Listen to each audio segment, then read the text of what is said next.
Buenas tardes a todos. Estamos listos para empezar el primer conversatorio virtual de Canal Securities de este año 2022. Mi nombre es Marcos Vélez Ocampo, CIO de Canal Securities, y me acompaña con nosotros Philip Reite, asesor externo de Sentosa & Co. Buenas tardes, Philip. Buenas tardes, Marcos. Pero bueno, gracias por estar acá nuevamente. Este es el primer conversatorio que vamos a llevar a cabo este año. La idea es hablar un poco de lo que hemos estado haciendo en Canal Security.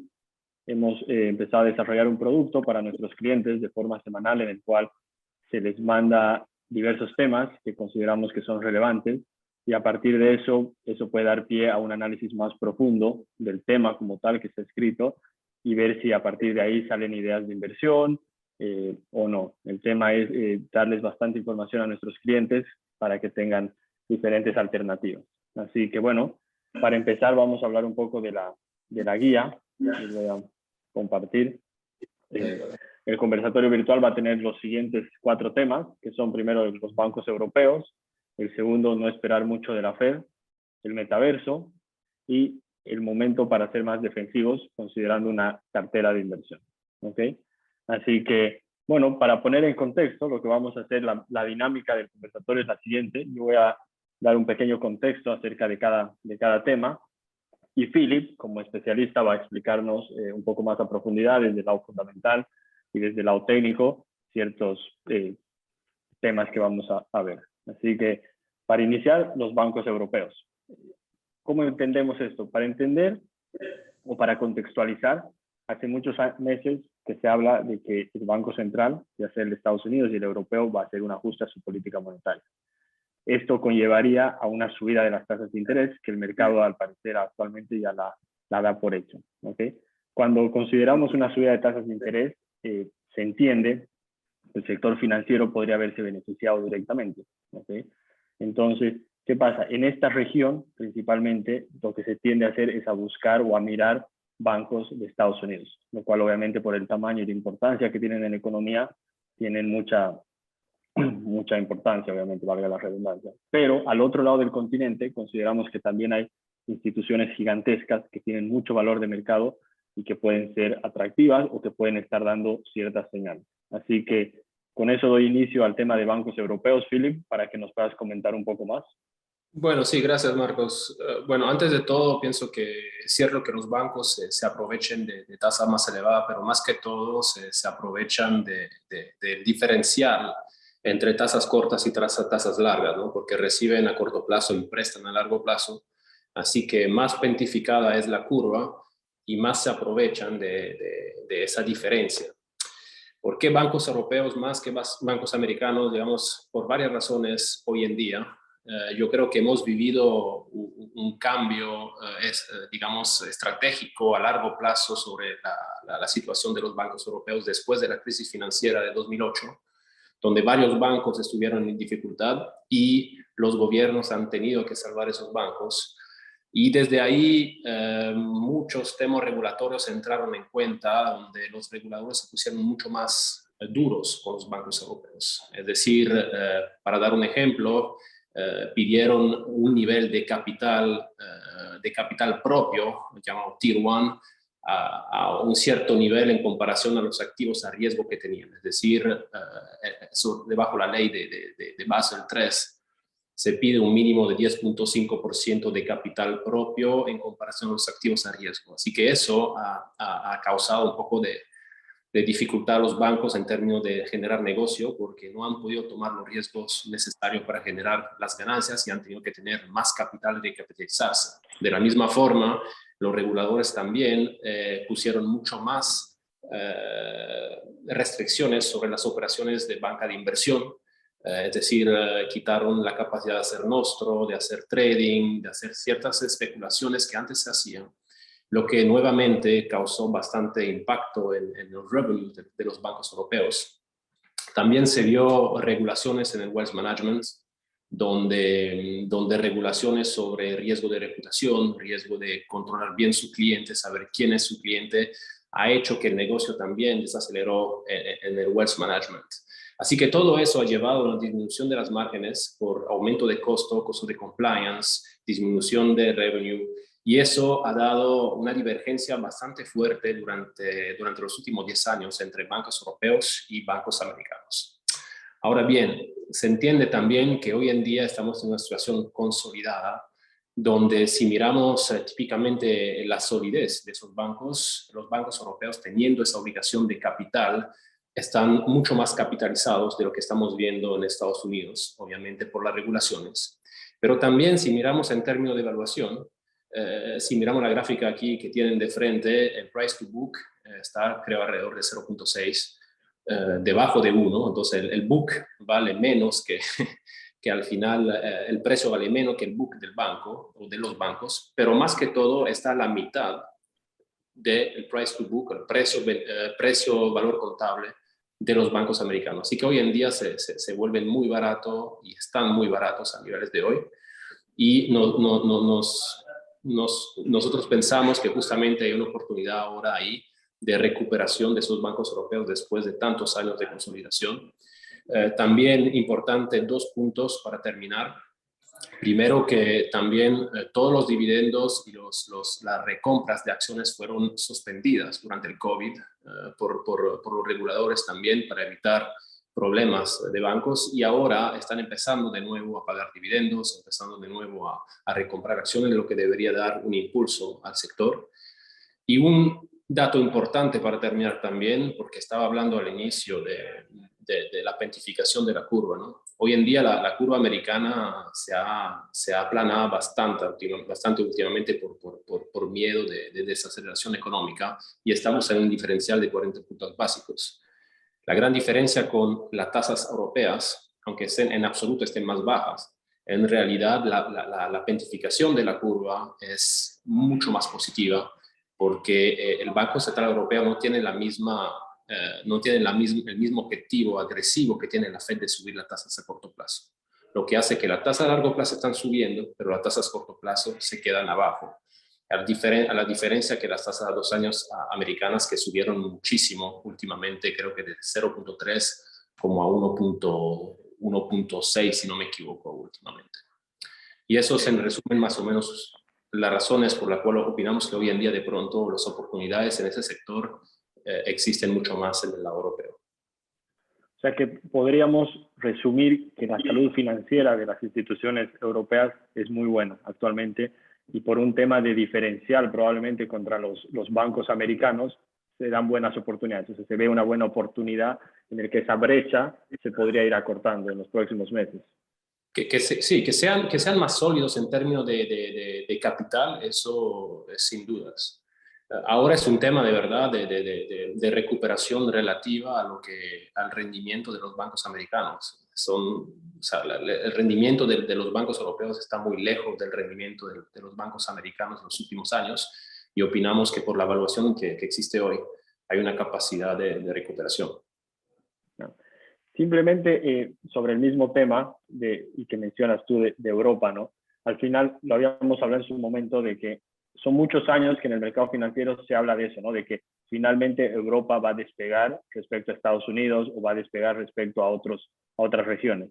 Pero más allá del tema global, de que en el mercado de valores o el mercado financiero realmente de Europa supere en retorno al mercado americano, sí vemos una oportunidad específica, o sí consideramos que puede haber una oportunidad en el sector de bancos. No necesariamente estamos hablando de que el sector europeo como tal va a tener un mejor retorno, pero sí vemos oportunidades en el sector financiero de Europa. Así es, Marcos. Por el momento es así. Ok, perfecto.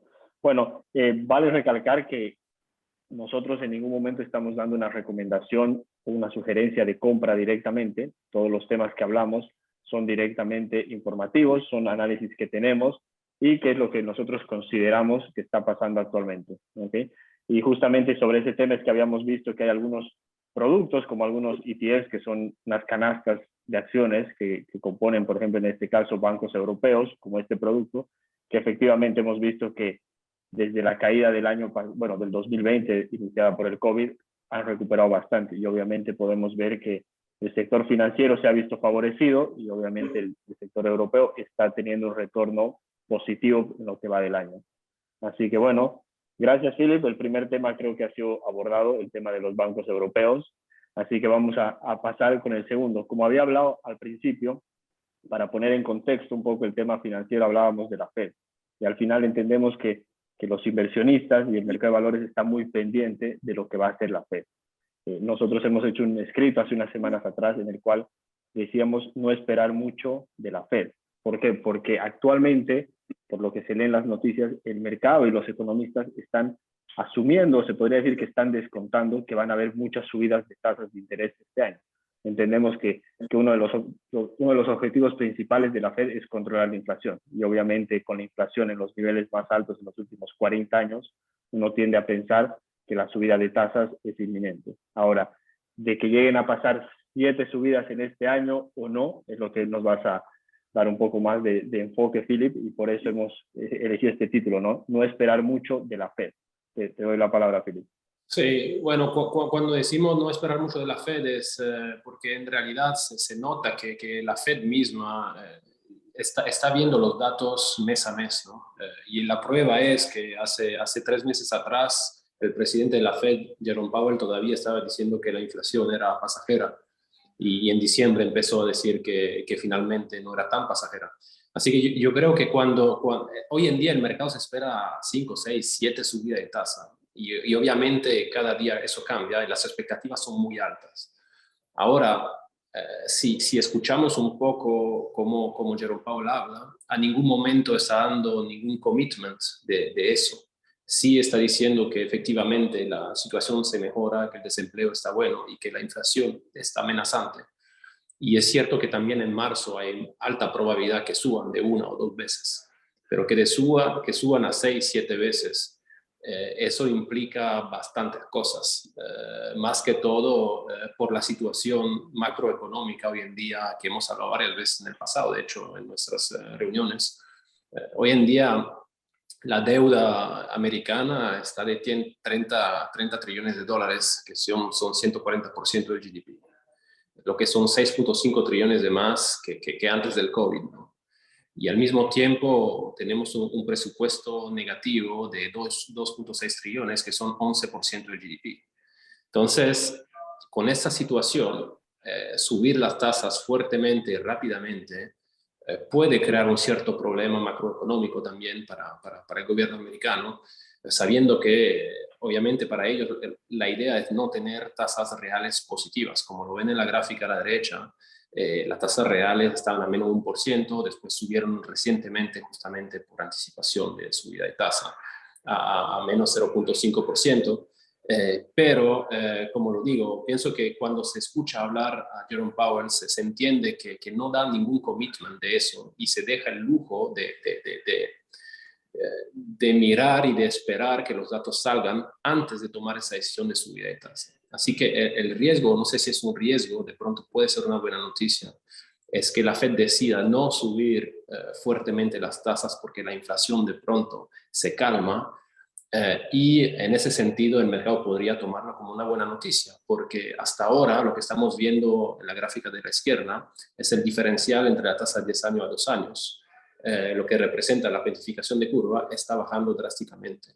Aquí es una gráfica de hace de pronto 2 semanas, pero hoy en día el diferencial es de 40 puntos básicos, cuando estábamos a 80, 90 hace unos meses atrás. Así que la parte de renta fija hoy en día del mercado nos está diciendo que el mercado está preocupado por tanta subida de tasa obligatoria de la Fed, efectivamente, si lo hace, podría afectar la situación económica. Por lo menos es lo que el mercado está anticipando ahora. Está anticipando 6, 7 subidas, sí, pero al mismo tiempo está diciendo que si eso pasa, podría dañar el recovery de la economía. Así que pienso que en conclusión, la Fed está mirando paso a paso cómo hacer, cómo actuar según los datos que salen y creo que es muy prematuro pensar que de verdad van a subir 6, 7 veces. En todo caso, entendería que si el mercado está descontando estas 6 o 7 subidas, cualquier decisión que sea por debajo de eso sería un buen catalizador para el mercado al final, porque el escenario de 6 o 7 subidas ya se le está descontando, como digo. Entonces, el posible escenario o Hay dos positivo formas. escenario sería que no pase eso. Hay dos formas de verlo, porque puede ser positivo porque la inflación no es tan amenazante o de pronto se calma. Entonces eso sería positivo, el mercado seguramente lo tomaría positivamente, pero puede ser también negativo porque pueda decidir de no subir las tasas fuertemente porque la economía se ve más dañada o en más mala posición que pensado inicialmente, y eso sería negativo. O sea, el riesgo al final es de tener un tipo de stagflation donde la Fed está encarcelada entre la amenaza de inflación que sigue siendo alta y una economía que de pronto no es tan fuerte como lo estábamos pensando. Ok, entiendo.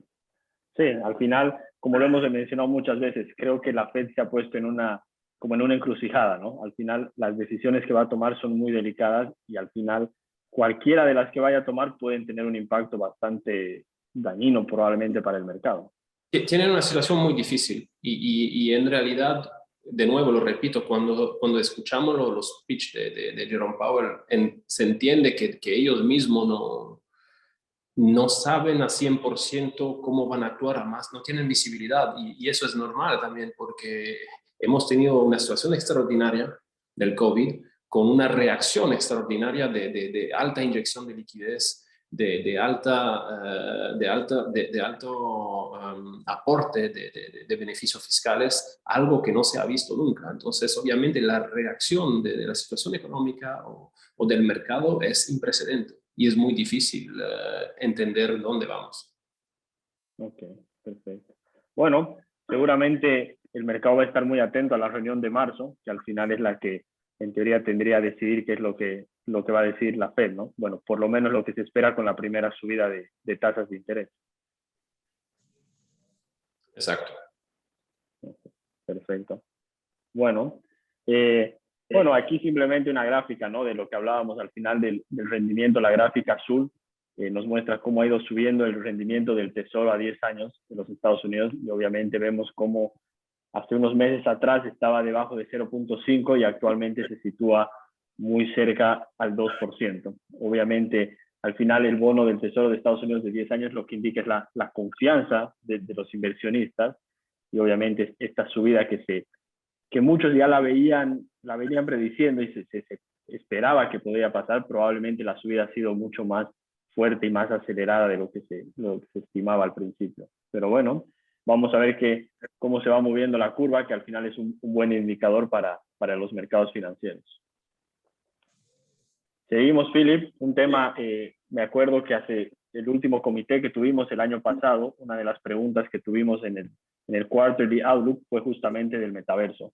Nosotros en ese momento habíamos hablado de que nuestra respuesta fue que era un sector que todavía no conocíamos a profundidad y de que obviamente era un sector interesante o que sonaba muy interesante, pero que todavía era muy pronto para dar una opinión.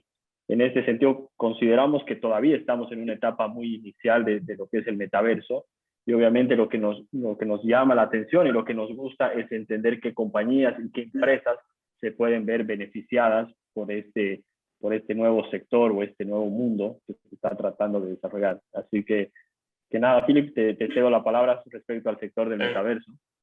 Y bueno, es un tema obviamente bien complejo donde es muy difícil conceptualizar lo que será el metaverso de verdad. O sea, se lee muchas cosas, se escucha muchas cosas y como tú lo dices, estamos solamente al inicio digamos, de algo que será lo que se dice Web 3.0.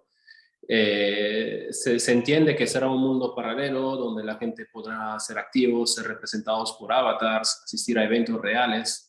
De hecho, en agosto del año pasado, Ariana Grande hizo un concierto en Fortnite, ¿no? A través del metaverso.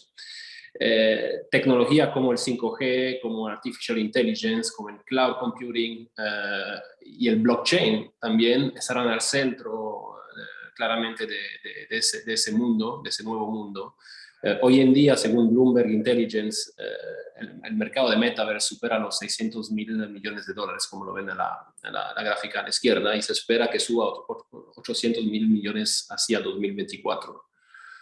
También, como lo ven aquí a la derecha, durante el cuarto trimestre del año pasado, se nota un fuerte aumento de las compañías hablando del metaverso. 120 compañías contra 7 el año antes. Entonces se nota que estamos, bueno, al inicio, pero que esa ola, digamos, del web 3.0 está arrancando. Los ejemplos que el metaverso está volviendo importante, bueno, primero en diciembre la compañía Baidu en China lanzó su primera aplicación del metaverso, llamado Xiran, que quiere decir tierra de esperanza, y ha comunicado que se necesitaba 6 años más para que sea operativo. Entonces, imagínense dónde estamos en el proceso del metaverso. Pero pienso que todas las compañías se están preparando. Uno de los ejemplos es Microsoft, que compra Activision Blizzard para 69 billones, mil millones de dólares, que son 45% encima de la valoración de la compañía. Entonces, eso demuestra la agresividad de los players alrededor de ese tema. Empresas privadas todavía como Epic Games, que detienen Fortnite, se preparan a hacer IPO en poco tiempo. Ya tenemos compañías como Roblox, Unity, que ya han salido al mercado. Así que también el hecho que al final, aunque sea castigado muy duro por el mercado Facebook, de cambiar su nombre de Facebook a Meta, pienso que es un mensaje fuerte de la dirección. Hoy en día quizás el mercado está castigando típicamente Facebook o Meta por no tener una trayectoria transparente, pero lo que pasa es que justamente están al inicio de ese proceso. Así que al final, los subsectores presente, pienso el metaverso, lo que va a ser lo más obvio, y lo que es el más obvio hoy es el gaming, empresa de gaming, lo que acabo de decir. También empresas de cybersecurity, empresas de clouds o infraestructura informática, semiconductores y otras compañías también, educación, viajes también, sector inmobiliario también, porque hay que entender que aunque no se entiende bien hasta ahora, va a haber un mundo paralelo donde se hará negocio y marketing a través de eso. Bueno, al final me llaman la atención 2 puntos. El primero, la gráfica del lado derecho, ¿no? En el que cuántas veces se ha ido mencionando la palabra metaverso en los últimos conference calls de las empresas. Tiene mucho que ver, me acuerdo en los últimos conference calls, la palabra inflación igual era de las más mencionadas, y ahora ver cómo ha ido creciendo esta palabra, al final te quiere decir algo, de que estamos en una etapa inicial, es cierto, pero al final es evidente que hay un cambio y de que las empresas están direccionándose hacia ese lado. Obviamente, como tú dices, al final lo que está detrás del metaverso es muy interesante, y al final ahí hay mucha tecnología, que más allá de que podemos encontrar sectores o compañías que están muy golpeadas, probablemente el desarrollo que están iniciando hacia este sector es muy, muy amplio, ¿no? Y como decías, seguramente el flujo de efectivo que va a haber de las empresas hacia este sector y hacia este tipo de desarrollos en los próximos años va a ser muy grande. Así que entiendo que ahí pueden haber ciertas oportunidades, habrá que ver si efectivamente vamos a estar en el mundo del metaverso, como tú dices, va a ser un mundo paralelo, habrá que ver cómo se comporta. Pero bueno, hoy por hoy, y lo hablábamos, hay ciertas formas de invertir en el metaverso. Obviamente una empresa como Facebook, que ha cambiado su nombre y está siendo como el líder en este tipo de sector, ha sido muy afectada en el mercado. Pero también, y como tú lo decías, dentro de lo que es el metaverso hay muchos componentes principales y ahí hay muchas empresas. Y acá hemos visto un ETF que lo habíamos mencionado que se llama METV US, que es un ETF que sigue empresas del metaverso. Y aquí, al final, destacan que son las empresas más grandes del sector de tecnología, que al final lo que van a hacer seguramente es desarrollar parte de este nuevo mundo, ¿no? Sí, y lo que es cierto también es que por el momento no, las empresas que están en eso son las empresas de siempre, muy correlado al Nasdaq, ¿no? Entonces, obviamente, si las tecnológicas caen, típicamente ese ETF que tenemos de frente está con correlación con eso. Yo creo que existen, si no me equivoco, 2 ETF solamente, ese de frente es el más líquido, y se espera durante este año dos otros ETFs construidos. Y yo creo que más pasa el tiempo, más vamos a tener ETF o inversiones que incluyen de pronto compañías de capitalización más pequeñas, compañías más niche, y no solamente las grandes de hoy en día, que como lo acabo de decir, son muy correladas al Nasdaq y al mercado tecnológico como tal. Claro, aquí vemos la gráfica, ¿no? Como tú dices, al final el movimiento es el mismo al del Nasdaq, pero lo que está en el fondo y lo que están empezando a desarrollar es sin duda lo que va a marcar seguramente el camino de aquí a unos meses o a unos años, ¿no? Exacto. Así es. Bueno, bueno, aquí una gráfica que comparaba justamente Facebook, que ahora tiene el ticker Meta, respecto al ETF este, ¿no? Y obviamente, después de la caída de Facebook, que ha sido una de las caídas más grandes de la historia, vemos como al final este ETF está muy correlacionado. Se puede ver en la parte inferior como al final va mostrando el mismo comportamiento que Facebook por ahora. Así que bueno, es un producto a tener en cuenta. Hay que ver, como tú dices, está en una etapa inicial y seguramente van a empezar a ver nuevos ETFs o fondos o vehículos de inversión que nos permitan tener exposición a este sector. Bueno, y como último punto, Philip, habíamos hablado de que considerando todos los aspectos macroeconómicos, todos los aspectos globales que están pasando, nuestro posicionamiento hoy es el de ser un poco más defensivos con las carteras de inversión. ¿Okay? Como dice, al final uno tiene que saber posicionarse de forma correcta y al final probablemente el mercado en lo que va del año no está reaccionando de una forma positiva, pero yo entiendo que si uno tiene un posicionamiento correcto, probablemente el impacto va a ser menor y eso es lo que se trata de lograr, ¿no? Probablemente el retorno no siempre va a ser positivo, pero tratar de tener una cartera balanceada de una forma de que el efecto negativo no afecte tanto a una cartera en estas circunstancias. Así que te cedo igual la palabra para hablar un poco del tema de por qué estamos más defensivos y cuáles son los drivers principales para tener este posicionamiento. Sí, es correcto. Digamos que no pensamos que vamos a ir en recesión, no pensamos que vamos a ir en bear market, pero sí el mercado está dando señales de ciertas nubes negras que podrían seguir a corto plazo, por lo menos las semanas o meses que vienen.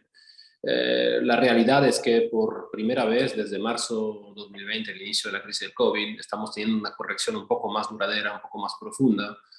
Si no me equivoco, estamos a menos 12% en el S&P desde los más altos. Si miramos varios puntos de mercado, podemos ver que tenemos ciertas señales que el mercado está en corrección intermediaria.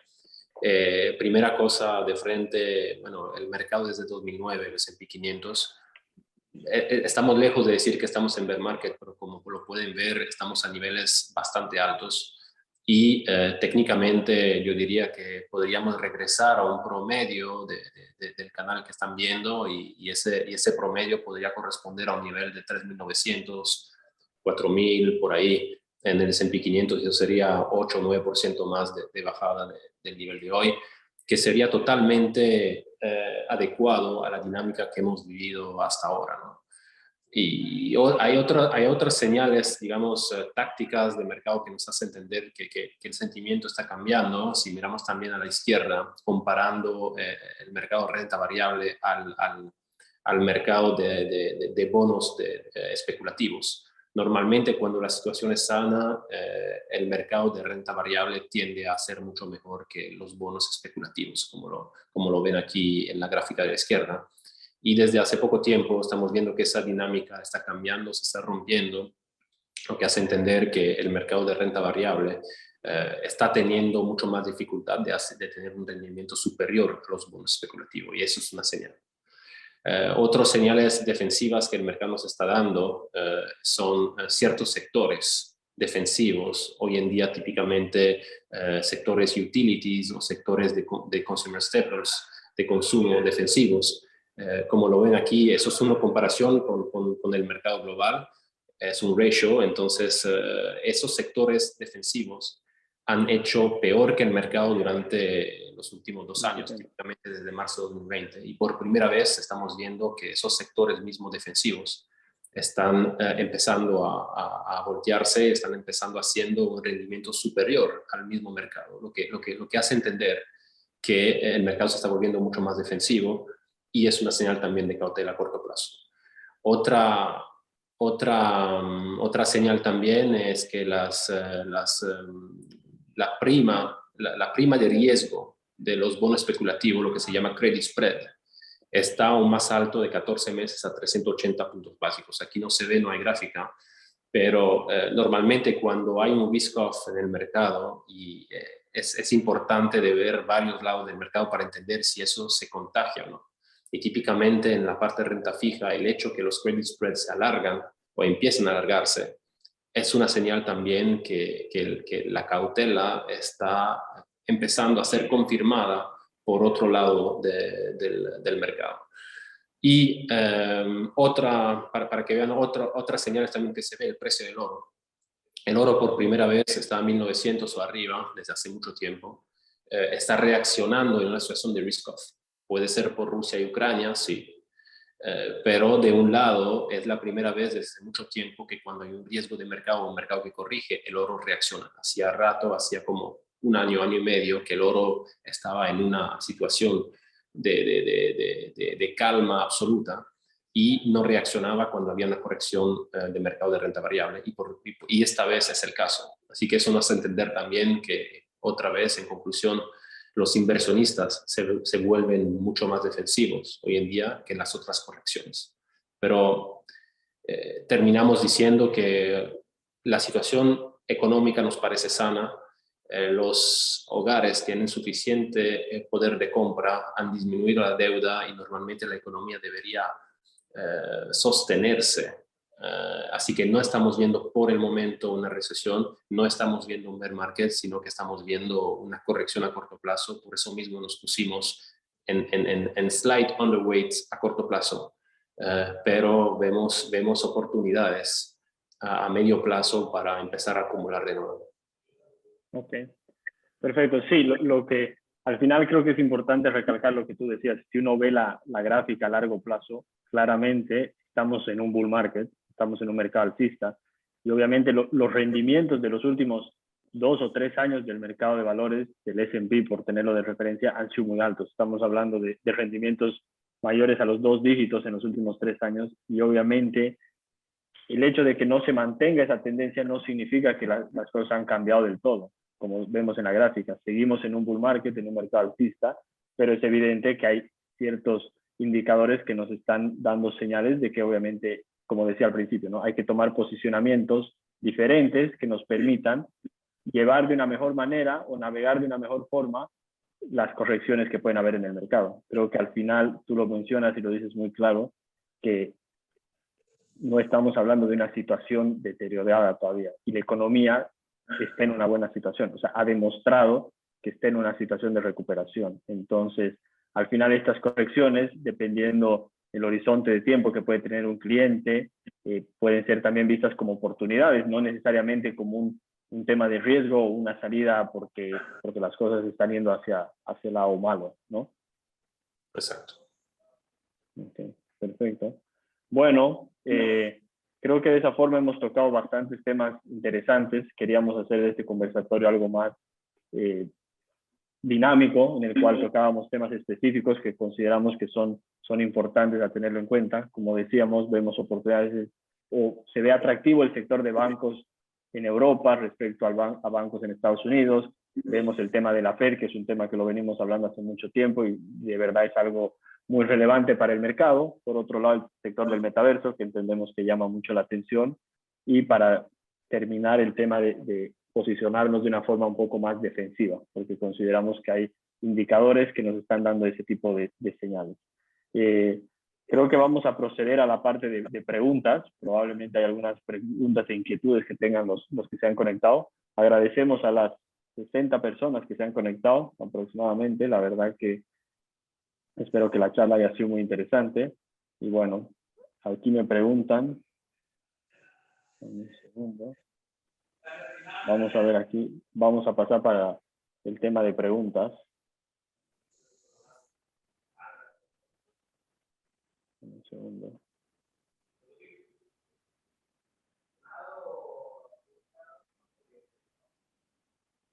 Buenas tardes. Bueno, no veo las... Preguntan acá, que es una pregunta que la hacen normalmente, no tiene relación con los temas que hemos estado hablando, pero preguntan sobre el tema de las criptomonedas y del Bitcoin.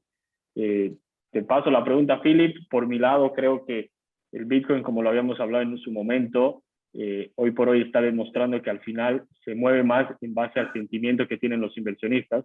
Creo que no ha demostrado por ahora ser un hedge en cuanto al tema de riesgos, y sí que se mueve mucho, como digo, en base al sentimiento que tienen los inversionistas con el mercado. ¿Tu opinión, Philip? A largo plazo pienso que la criptomoneda tiene su plaza en la situación financiera, en el debasement de las monedas fiat currencies o del dólar, del euro. A largo plazo puede ser. Lo que, como has dicho, lo que está pasando a corto plazo es que parece ser mucho más un indicador avanzado del sentimiento del mercado, porque cada vez que baja, el mercado baja, y cada vez que sube, el mercado sube. Entonces, esa retórica donde decía que era una cobertura contra la inflación y que la gente no compraba el oro para comprar Bitcoin, parece no validarse actualmente. Así que yo sigo pensando que por el Bitcoin como tal, yo pienso que vamos a revisitar los 32.000 que hemos visitado el mes pasado. Y porque si opino que el mercado va a bajar a corto plazo, pienso que el Bitcoin también, típicamente porque hay mucho leverage y hay mucha especulación de muchos participantes. Va a ser importante que el Bitcoin se mantenga arriba de 30.000, porque claramente si no se mantiene arriba de 30.000, podemos ver un sell-off importante en esa cripto.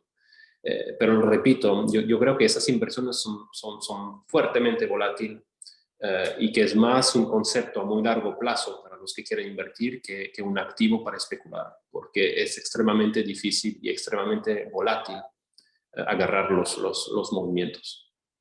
Ok, perfecto. Otra pregunta, dice, parece ser que el alza de las tasas de interés de la Fed es inminente, es lo que habíamos conversado al principio. ¿Y cuáles creen que pueden ser el efecto en los inversionistas? Bueno, te cedo a la palabra. De entrada, el efecto creo que lo estamos viendo. Al final el mercado ha entrado en una etapa de corrección. Y si vemos los índices principales, podemos ver que el Nasdaq ha corregido mucho más que el S&P. Y eso obviamente tiene un efecto por al ser empresas tecnológicas, son mucho más sensibles, o empresas en una etapa de crecimiento son más sensibles a una subida de tasas. Entonces, de entrada eso, ¿no? Podemos ver que el sector tecnológico ha sido más afectado. Y para darte a ti la palabra, Philip, ¿cuál crees que puede ser el efecto? Bueno, primero que la Fed suba la tasa, yo creo que va a ser el caso seguramente en marzo. Sí. 25 o 50 puntos básicos, no lo sé, pero puede ser 50. ¿Cuál va a ser la reacción? Yo creo que ya todo está anticipado.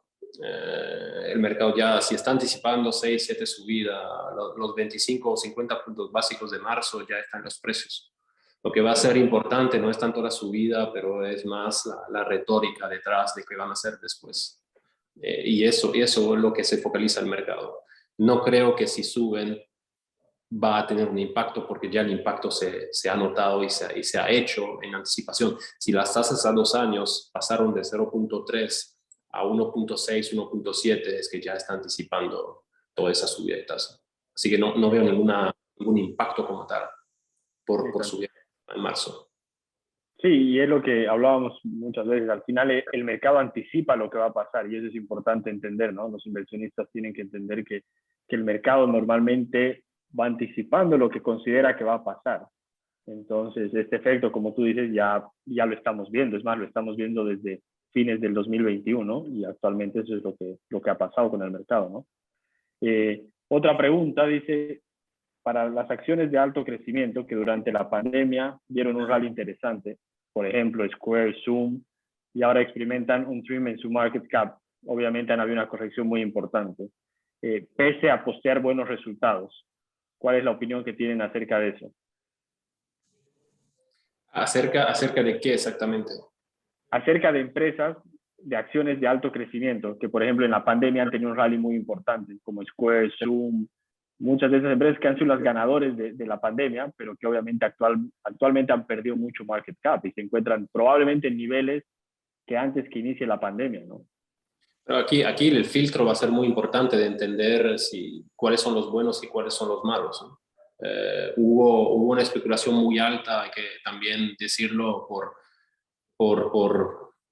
por incentivos fiscales del mismo gobierno que dio un poder de especulación a muchos hogares que definitivamente empujaron a ciertos valores que de pronto no tienen los fundamentos para seguir subiendo.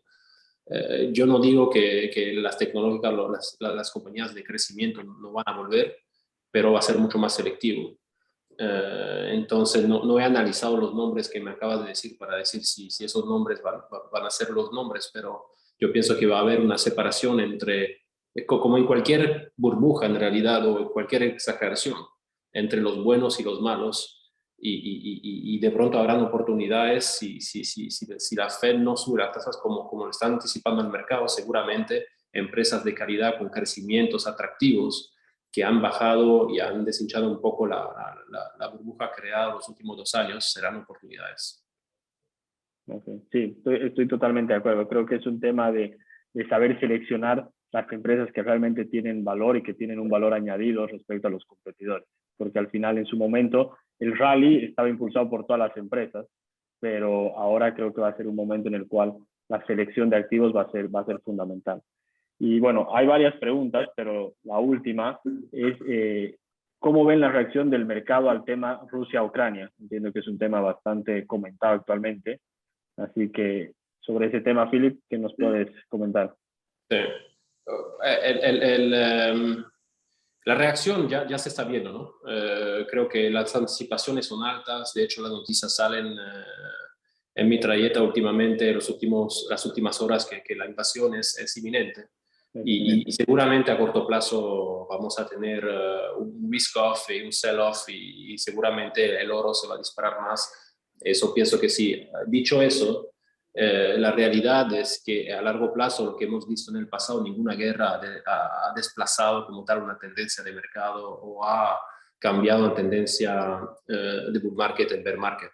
El único ejemplo grande que tengo fueron en los 90s cuando hubo la guerra de el Golfo, que fue una guerra importante y eso fue solamente el inicio del bull market. Así que no creo que los problemas geopolíticos como Rusia y Ucrania sea la consecuencia o la causa, más que todo, de un mercado bajista que dure 2 años. Que tenga un impacto a corto plazo, sí, seguramente sobre el sentimiento, pero no creo que va a desarrollar la economía mundial ni la economía americana como tal.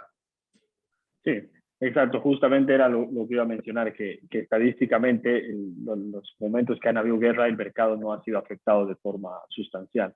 Ahora, como dices. ahora Sí. si crea un shock en el precio del petróleo y te encuentras a un petróleo a 150, obviamente que eso va a ser caótico, porque eso quiere decir más inflación y una situación muy complicada de política monetaria, que eso sí puede traer su estrés en el mercado a corto plazo, totalmente. Pero no sería duradero, digo. Claro, exacto. Sí, coincido contigo. Al final probablemente el efecto sea más a corto plazo. Probablemente van a haber sectores o algunos activos que se van a ver muy favorecidos y otros más afectados, pero coincido que al final es un driver más a la actual situación que vemos, que es un poco de debilitamiento de la tendencia, pero que por ahora no significa realmente un cambio total a un mercado bajista. Al final estamos, como hemos dicho, en un mercado alcista, con una cierta corrección importante, pero que dentro de todo no ha habido un cambio fundamental para cambiar nuestro posicionamiento. Bueno, creo que hemos concluido por el primer comité, bueno, el primer conversatorio del año 2022. Muchas gracias a todos los participantes. Philip, un placer como siempre conversar contigo. Gracias. Gracias a todos. Gracias a todos. Hasta luego. Y hasta luego.